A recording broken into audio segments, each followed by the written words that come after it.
คำสารภาพ 5 สิ่งที่ผู้คนเสียใจมากที่สุดในช่วงบั้นปลายชีวิตในเอพิโซดนี้ผมมีโอกาสได้นำบทความและหนังสือจาก Top 5 Regrets of the Dying ครับความน่าสนใจของหนังสือเล่มนี้ก็คือผู้เขียนเป็นพยาบาลหญิงที่มีโอกาสได้ใกล้ชิดกับผู้ป่วยครับซึ่งกำลังอยู่ในช่วงบั้นปลายชีวิตเธอก็เลยอยากที่จะถามคำถามว่าอะไรคือสิ่งที่ผู้คนเหล่านั้นเสียใจมากที่สุดและอยากจะกลับไปแก้ไขจนท้ายที่สุดครับเธอได้เขียนหนังสือเล่มนี้ขึ้นมาเธอได้ค้นพบว่าความเสียใจ5อย่างที่ผู้คนมักบอกออกมาเมื่อใกล้จะสิ้นอายุไขและสิ่งที่สำคัญในวันนี้ก็คือผมเชื่อว่าคุณผู้ฟังหลายท่านอาจจะค้นพบสิ่งที่สำคัญในชีวิตผ่านหนังสือเล่มนี้ครับ You are listening to The Library Podcast.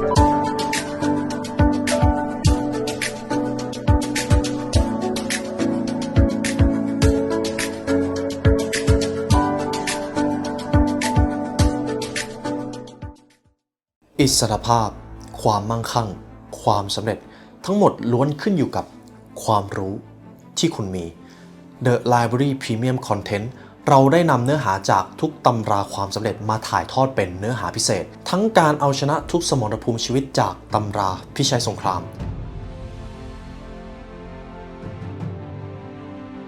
การต่อยอดความสำเร็จที่ดีสู่ความสำเร็จที่ยิ่งใหญ่จากตำรา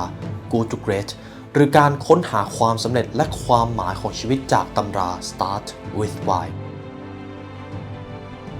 และตำราความสำเร็จด้านอื่นๆที่พร้อมจะยกระดับชีวิตสู่ความสำเร็จให้กับทุกท่านและถ้าหากทุกท่านต้องการเรียนรู้เพื่อที่จะยกระดับความสำเร็จให้ชีวิตเรายินดีและเป็นเกียรติที่จะได้เป็นเพื่อนร่วมทางทุกท่านสามารถเข้ามาเรียนรู้เนื้อหาพิเศษกับเราได้แล้ววันนี้ที่ www.thelibrarylearn.com เพราะการเรียนรู้จะทำให้คุณเป็นอิสระในเอพิโซดนี้ผมมีโอกาสได้นำหนังสือ Top 5 Regrets of the Dying ครับคุณผู้ฟังบางท่านอาจจะเคยคุ้นหูกับหนังสือเล่มนี้หนังสือเล่มนี้มาจากพยาบาลหญิงครับคุณบรอนนี่แวร์ครับเป็นนางพยาบาลแห่งหนึ่งที่ประเทศออสเตรเลียทำหน้าที่ในการดูแลผู้ป่วยและจากประสบการณ์นี้ครับเธอก็ได้ตั้งคำถามว่าอะไรคือสิ่งที่ทำให้ผู้ป่วยหรือคนที่อยู่ในช่วงบั้นปลายชีวิตเสียใจมากที่สุดท้ายที่สุดครับเธอค้นพบว่ามีความเสียใจอยู่5อย่างครับที่ผู้คนบอกว่าเขาเสียใจกับสิ่งนี้มากที่สุดเลยเขาอยากจะกลับไปแก้ไขมีอยู่5อย่างซึ่งความน่าสนใจมันอยู่ตรงนี้ครับดังนั้นเหตุผลของพอดแคสต์เอพิโซดนี้คือการรู้ว่าเวลามีจำกัดการรู้ว่าประสบการณ์บางอย่างมันมีความหมายมันจะทำให้เราจัดลำดับความสำคัญของชีวิตได้ครับผมมองว่าเรื่องตลกหนึ่งของชีวิตก็คือสิ่งที่มันสำคัญจริงๆเรามักจะมองข้ามหลายครั้งที่เรารู้ว่าสิ่งสำคัญบางอย่างเราต้องดูแลให้ดีไปทั้งชีวิตแต่เราเลือกที่จะมองข้ามเช่นความสัมพันธ์ของคนใกล้ชิดสุขภาพหรือแม้แต่เรื่องของการทำงานอย่างมีวิสัยทัศน์สิ่งเหล่านี้เป็นสิ่งที่ต้องทำนุบำรุงไปทั้งชีวิตครับแต่บางทีเราเองก็มองข้ามเรามาดูกันว่าสิ่งที่เขาเสียใจกันมากที่สุด5อย่างนั้นมีอะไรบ้าง Regret number 1 ครับพวกเขาอยากที่จะใช้ชีวิตตามสิ่งที่ตัวเองต้องการแทนที่จะยอมจำนนต่อความคาดหวังของผู้อื่นสิ่งที่คนเสียใจมากที่สุดก็คือเขาใช้เวลาเกือบทั้งชีวิตยอมจำนนต่อความคาดหวังต้องการการยอมรับแต่ลืมไปว่าจริงๆแล้วตัวเขาก็มีความปรารถนาแต่เขาเลือกจะทำให้ความฝันของคนอื่นประสบความสำเร็จมากกว่าของตัวเองนี่คือสิ่งที่คนเสียใจเป็นลำดับแรกๆครับคนที่จะรู้สึกเสียใจมากที่สุดในช่วงสุดท้ายของชีวิตคือคนที่ทรยศความฝันครับคนที่ไม่กล้ารับฟังสัญชาตญาณของตัวเองจะไม่มีทางพึงพอใจในชีวิตเลยในตอนนี้ผมอยากจะถามว่าคุณผู้ฟังคำพูดฟังเสียงในตัวเองมากขนาดไหนตอนนี้ท่านได้ตั้งความปรารถนาด้วยตัวเองแล้วหรือยังเพราะบางครั้งเรามีเป้าหมายก็จริงครับแต่เป้าหมายนั้นเราไม่ได้เป็นคนตั้งมาเองด้วยซ้ำอันนี้อาจจะเป็นกับดักในช่วงบั้นปลายชีวิตก็ว่าได้เพราะความเสียใจนี้ครับพูดถึงการต่อสู้ที่พวกเราหลายคนต้องเผชิญในการใช้ชีวิตให้สอดคล้องกับความชอบและความฝันของตัวเองซึ่งในหนังสือเล่มนี้ก็ได้อธิบายไว้ครับว่านี่อาจจะเป็นสิ่งที่เป็นเพนพอยต์มากที่สุดอย่างหนึ่งของชีวิตเราไม่กล้าที่จะไม่ถูกยอมรับครับเราใช้ชีวิตเพื่ออดทนกับความปรารถนาของคนอื่นหรือบางคนหาวิสัยทัศน์และเป้าหมายของตัวเองไม่เจอเลยถูกเลือกเป้าหมายจากคนอื่นแทนและกลายเป็นความว่างเปล่าครับนี่คือสิ่งที่ผู้คนจะรู้สึกเสียดายและเจ็บปวดมากที่สุดตรงนี้ผมว่าผมอยากจะส่งคำถามให้กับทุกท่านครับ เพราะอะไรทำไมบางคนถึงไม่กล้าทำตามความฝันของตัวเอง ทุกท่านสงสัยไหมครับ หากให้ผมเอาบทเรียนจากหนังสือหลายๆเล่มแล้วก็ประสบการณ์ส่วนตัวของผมเองก็คือคำแนะนำแย่ๆครับสิ่งนี้เป็นสิ่งที่มันสำคัญมากผมจะยกตัวอย่างให้เห็นภาพสมมติว่าวันนี้มีใครบางคนอยากจะออกมาทำธุรกิจก็จะมีบางคนมาบอกคุณว่าทำธุรกิจแล้วมันเสี่ยงนะทำธุรกิจแล้วอาจจะล้มเหลวนะจะทำได้ยังไงต้นทุนก็ไม่มีพรสวรรค์นะจะไปประสบความสำเร็จได้หรออันนี้คือคำแนะนำแย่ๆครับถ้าคุณอยากออกจากงานเดิมก็จะมีคนมาแนะนำให้คุณกลัวหรือบางครั้งคุณปรารถนาที่จะมีเงินมีความมั่งคั่งมีความร่ำรวยเราก็จะไปเจอคำแนะนำแย่ๆที่ว่าคนรวยเป็นคนโลภนะรวยแล้วจะไม่มีความสุขซึ่งนี่แหละครับคือคำแนะนำแย่ๆที่คนส่วนใหญ่เจอคำแนะนำประเภทนี้มักจะมาจากคนใกล้ตัวครับมันจึงมีผลในการตัดสินใจของชีวิตหากให้อธิบายส่วนหนึ่งครับใช่ครับคำแนะนำแย่ๆเป็นสิ่งที่คนส่วนใหญ่เจอแล้วมันกลายเป็นกับดักแต่ไม่ว่าอย่างไรก็ตามหากท่านมีความฝันและรู้ว่าอยากจะทำอะไรจริงๆอย่าถามคนใกล้ตัวครับเพราะอะไรถ้าจะถามเลือกถามคนให้ดีครับ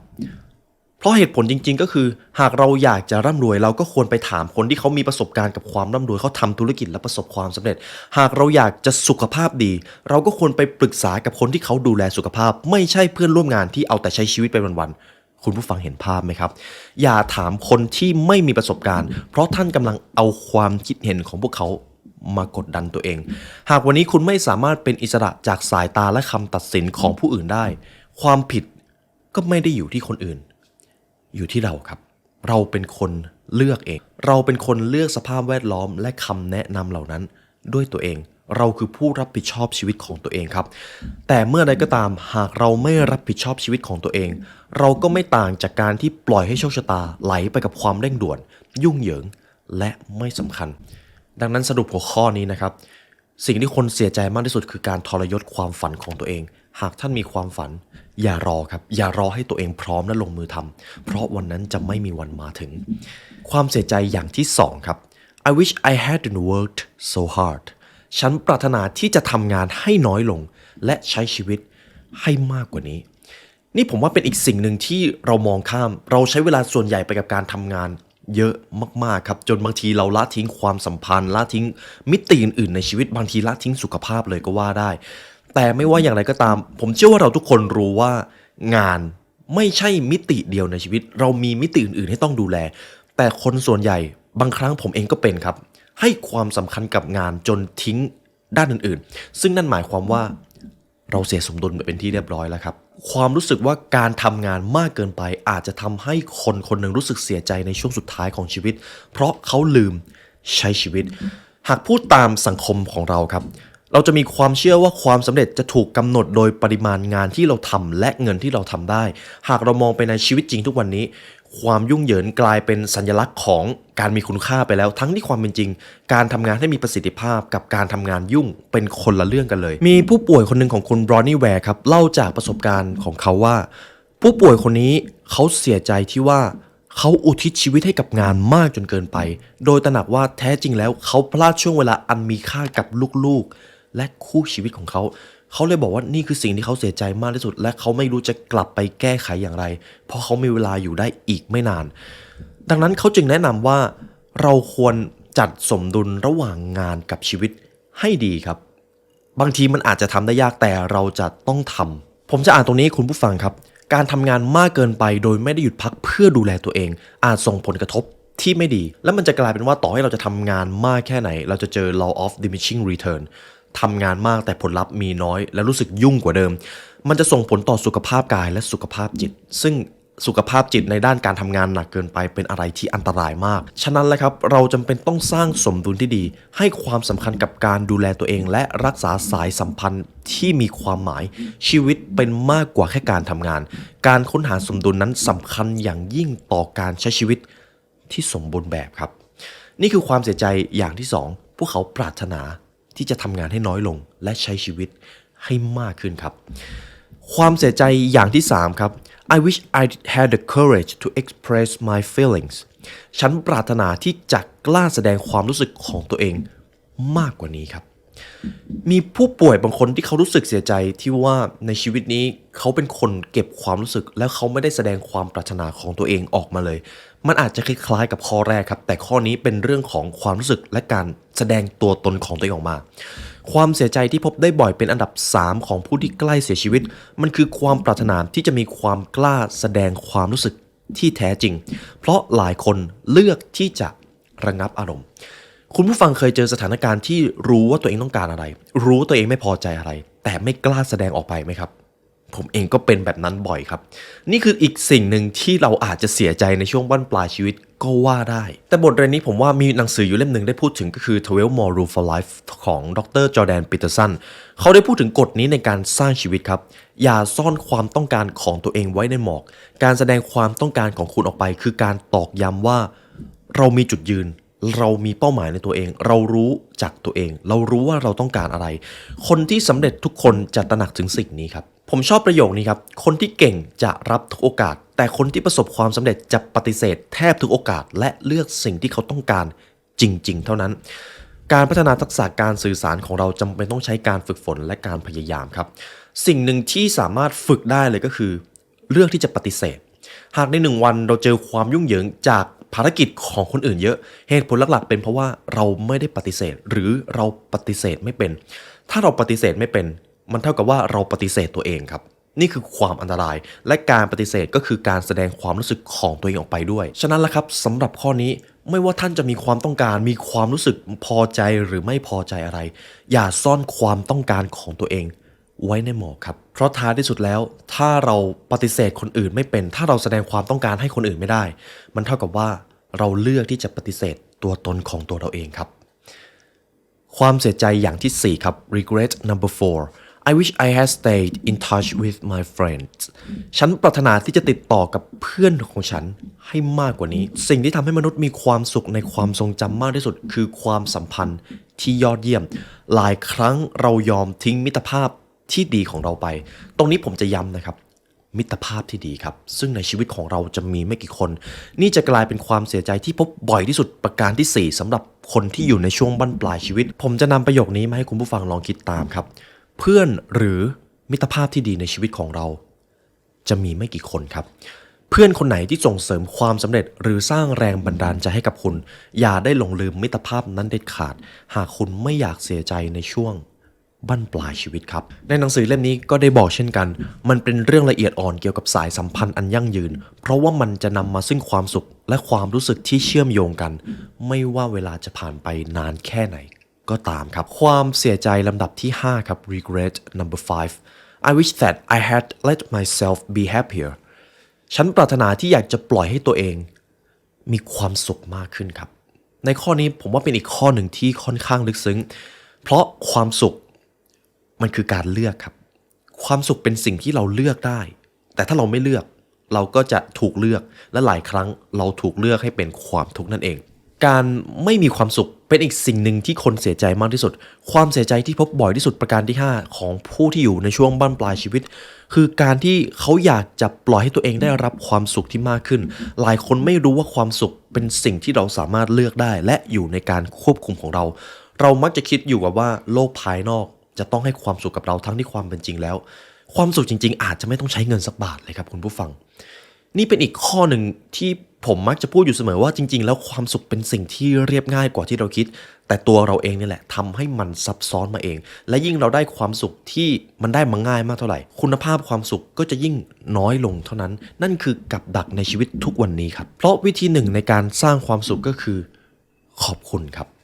ขอบคุณความสำเร็จเล็กๆน้อยๆของตัวเองขอบคุณสิ่งที่เรามีอยู่ในทุกวันนี้แต่เมื่อใดก็ตามหากเรามองข้ามความสุขเล็กๆเหล่านี้ไปแล้วก็จ้องโฟกัสความสุขที่ใหญ่กว่า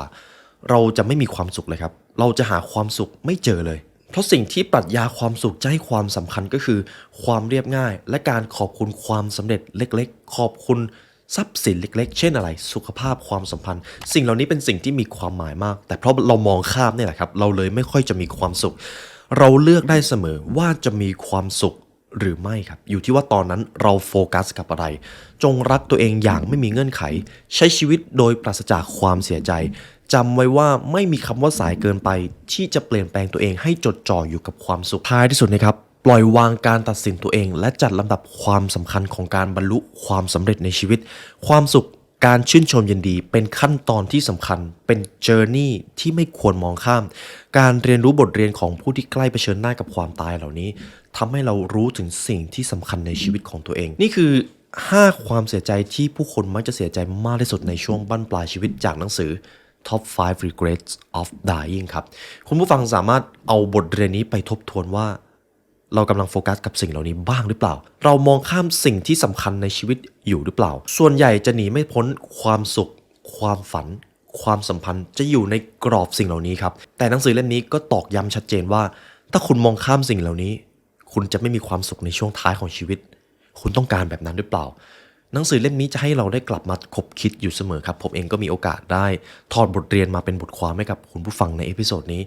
และค่อนข้างมั่นใจว่าทุกท่านก็ได้เรียนรู้และได้ทบทวนสิ่งสำคัญในชีวิตของตัวเองพอสมควรครับและหากทุกท่านฟังมาถึงตรงนี้ก็ขอขอบคุณและเป็นเกียรติมากครับที่ได้มาเรียนรู้ด้วยกันหากทุกท่านอยากใช้เวลาเรียนรู้ให้ลึกซึ้งกว่านี้ทุกท่านสามารถเรียนรู้ผ่านการอ่านครับคุณผู้ฟังสามารถซื้อหนังสือได้จาก The Library Shop นะครับเพราะการเรียนรู้จะทำให้คุณเป็นอิสระครับในวันนี้ได้เวลาอันสมควรแล้วครับทีมงาน The Library และผมขอลาไปก่อนขอให้วันนี้เป็นวันที่ดีของทุกท่านครับสวัสดีครับ